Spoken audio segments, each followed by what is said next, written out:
श्यामची आई. लेखक साने गुरुजी. रात्र 25वी. देवाला सारी प्रिय. संध्याकाळच्या 4-5 वाजण्याची वेळ होती. सुट्टी होती म्हणून मी घरी गेलो होतो. आई देवळात दर्शनाला गेली होती. मी घरीच होतो. देवदर्शन करून आई आली तेव्हा मी तिला विचारले, आई, मी जाऊ का बाहेर? कमळ्या देवधराकडे, नाहीतर बन्या वरवडेकरकडे जाईल. गोंधळेकरांचा बापू येथे आला तर त्याला पाहुता मी बन्याकडे आहे असे सांग. जाऊ का? आई म्हणाली, श्याम तू जा, परंतु तुला एक काम सांगते ते आधी कर. बळदादांच्या कवडीपुढे एक म्हातारीण बसली आहे. म्हातारी आहे अगदी. तिच्या डोक्यावरचा गोयला खाली पडला आहे. तिच्या डोक्यावर द्यायला हवा आहे. ती म्हातारीण आजारी व अशक्त दिसत आहे. तिच्या डोक्यावर मोळी दे व घरी ये. मी तुला अंघोळ घालीन, जा.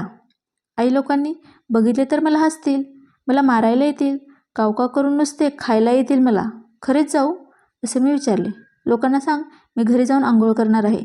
ती म्हातारीण येथे किती वेळ कोणी महार येतो का म्हणून वाट पाहत बसणार. मोळी विकून तिला परत दूर महारवाड्यात जायचे आहे वगैरे सांग व घरी ये असे आई म्हणाली. आईचे म्हणणे ऐकावयाचे एवढे मला ठाऊक. मी गेलो. मी जणू रस्त्यानेच जात आहे असे म्हातारीला दाखवले. मी मुद्दाम तिच्यासाठी आलो आहे असे तिला वाटू नये म्हणून मी जपत होतो. मी तिला विचारले, काक डोक्यावर का द्यायला हवी ही मोळी?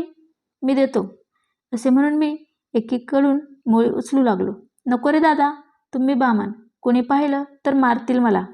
नको रे दादा, जा बाबा, कोणी येईल मारवाड्यातून वरंड वगैरे घेऊन, तो देईल डोईवर असे ती दयावा करून विनवू लागली. अगं मी घरी गेल्यावर अंघोळ करीन, हो घे असे म्हणून शेवटी तिच्या डोक्यावर मी मोळी चढवली. अरे श्याम, ती महारीण ना? अरे तिला शिवलास काय एवढ्यात इंग्रजी शिकून? साहेब झालाच वाटतं. भाऊरावांना सांगितलेच पाहिजे. श्रीधर भट कोठून से अकस्मात उगवले व मला बोलू लागले. इतक्यात त्यांचा शब्द ऐकून शेजारच्या घरातून ओसरीवर बसलेले दुसरे गृहस्थही बाहेर आले आणि श्याम अगदीच जेवलास तू. अरे काही ताळतंत्र तरी असे ते बोलू लागले. मी त्यांना म्हटले, मी घरी जाऊन अंघोळ करणार आहे. तसंच घरात शिरून काही घर बाटवणार नाही. ही म्हातारीण किती वेळ थांबेल? काळोख होईल तिला जावयाला. नदीतून जावायचे आहे तिला. मी स्नान करणार आहे. स्नानात शुद्धी हे मला माहीत आहे असे म्हणून मी तेथून गेलो. मी घरी आलो. आई म्हणाली, त्या म्हातारीला आपल्याकडेच हाक मार. कुठे लांब जाईल गोयला घेऊन. पुन्हा पडायचा एखादा. आपल्याकडची फाटीही सरली आहेत. जा हाक मार तिला. ए गोयलेवाली, अगं इकडे ये. मी तिला हाक मारली. आमच्या कवाडातून ती आत आली.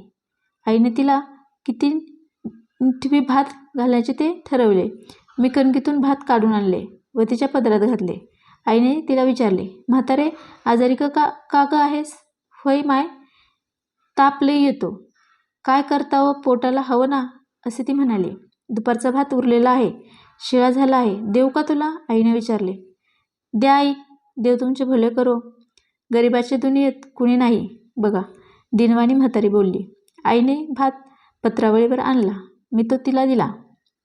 अंगणाच्या कडेला बसून तिने खाल्ला.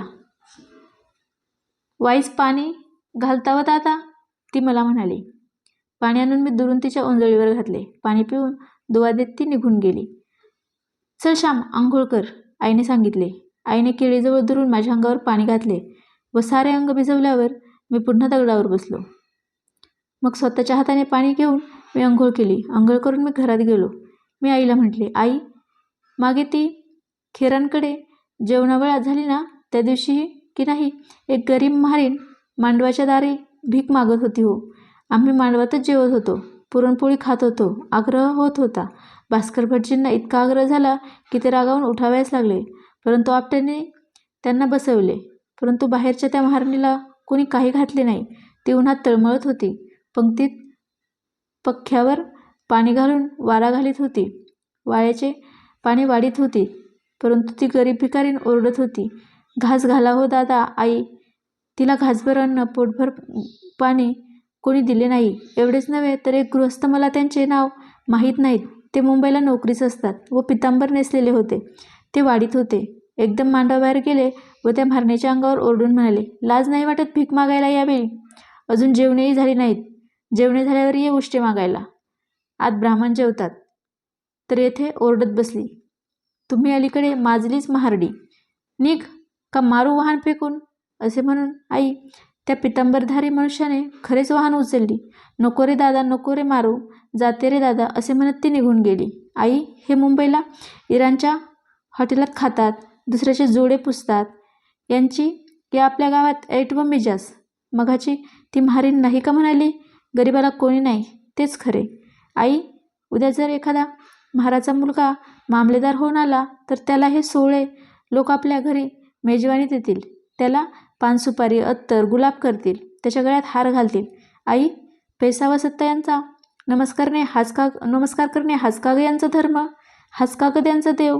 हातात वाहन घेऊन त्याचा पितांबर बाटला नाही, पायात पायताने घालून ही सोवळी, हे मुकटे कद हातात घेऊन खुशाल जातात, परंतु ही वाहन ज्याने यांना पायात घालावायच दिली तो मात्र घाणेरडा, त्याची सावलीही नको. आई हे कसे ग, हे कसले सोवळे, हा का धर्म, देवाला हे आवडेल का ग. एक पैसा तेवढा यांचं देव आहे नाही ना. नाही, आई म्हणाली, बाळ जगात सारे पैशाला सत्तेला मान देतात हो. त्या पंढरीनाथाची गोष्ट सांगतात ना, ते गरीब होते तेव्हा त्यांना सारे पंड्या म्हणून हाक मारीत, परंतु पुढे ते देशावर गेले, शिकले, वकील झाले, त्यांनी वऱ्हाड खानदेशात फावड्यावारी पैसा मिळवला. मग ते आपल्या गावात एकदा आले होते. आपल्या सोमेश्वराला त्यांनी मोठा उत्सव केला. लोक त्यांना पंढरीनाथ बाबा म्हणू लागले.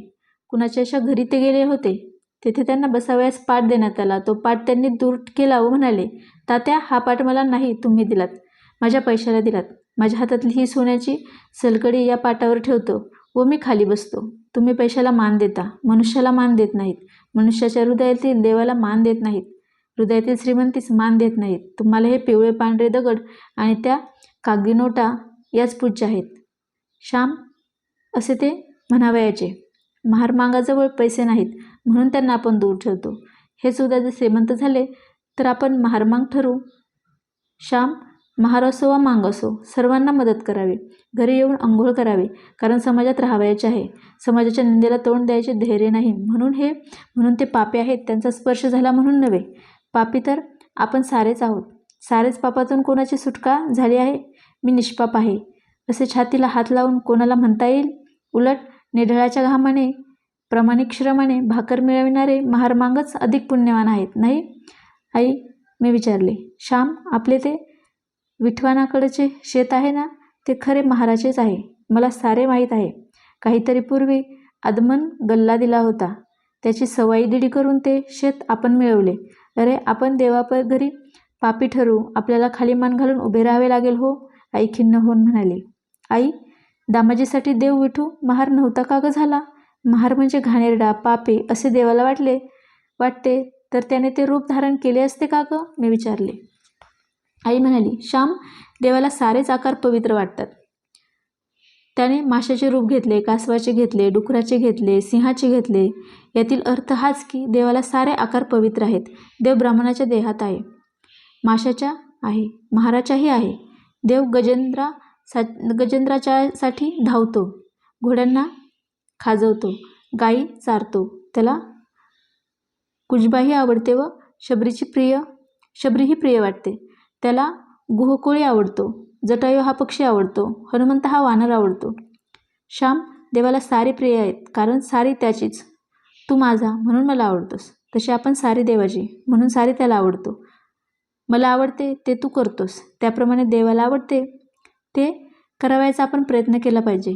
परंतु श्याम ज्याच्या आपल्या आईबापावर बहीण भावावर प्रेम नाही, तो महारावर मांगावर करील का. आधी घरातील साऱ्यांवर प्रेम करा, मग एकनाथाप्रमाणे महाराच्या मुलीसही पोटाशी धरण्याचे सामर्थ्य येईल.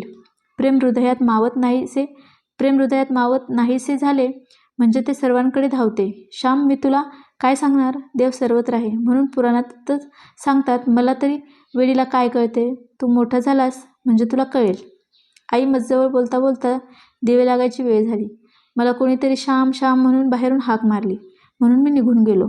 मित्रांनो, आपण खोटे श्रेष्ठ कनिष्ठपणाचे वाद पुसून टाकूया. समाजसेवा करणारा प्रत्येकजण पवित्र आहे हे लक्षात धरूया. जोपर्यंत होत नाही तोपर्यंत मी असेच म्हणणार.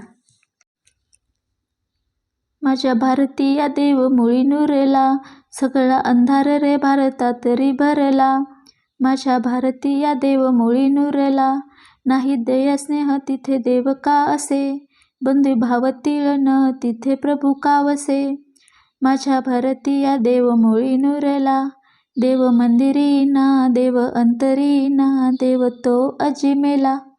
माझ्या भारतीया देव मुळी नुरला, सगळा अंधार रे भरतांतरी भरला, माझ्या भारतीया देव मुळी नुरला.